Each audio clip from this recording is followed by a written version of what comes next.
येणाऱ्यांचे स्वागत करतात ती घराची दारे।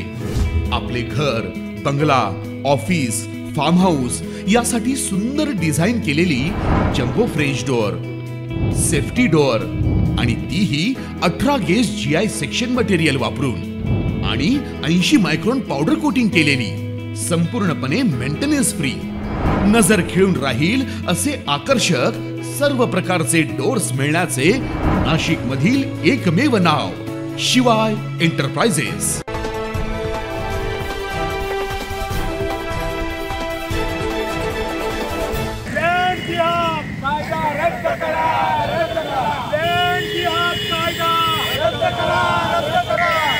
संपूर्ण राज्यासह देशभरात सध्या वक्फ बोर्डच्या कायद्याचा विषय चांगलाच चर्चेत आलाय।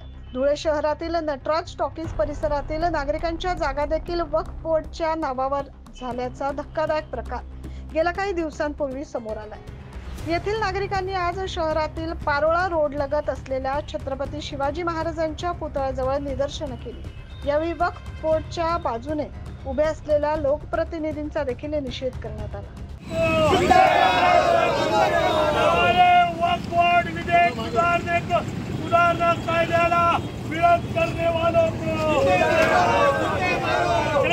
धुळे शहरामध्ये चंद्रशेखर आझाद नगर जो परिसर आहे त्या परिसरात अचानक 2 ते 3 वर्षामध्ये 3298 घरावर वक्फ बोर्डाचं नाव आलं आणि या परिसरातील लोकांना माहीतही नाही की अचानक हे नाव कसं काय आलं।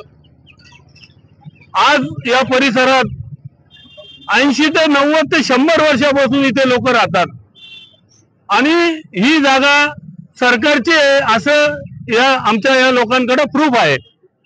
तरी सुद्धा 60-70 वर्षापासून इथे खरेदी विक्रीचे व्यवहार होतात, पण अचानक खरेदी विक्री होऊ नये असं अशा प्रकारच्या नोटीस आल्या। ही वक्फ बोर्डची जागा आहे, कुठलाही संबंध नसताना वक्फ बोर्डने याच्यावर कब्जा केला आहे।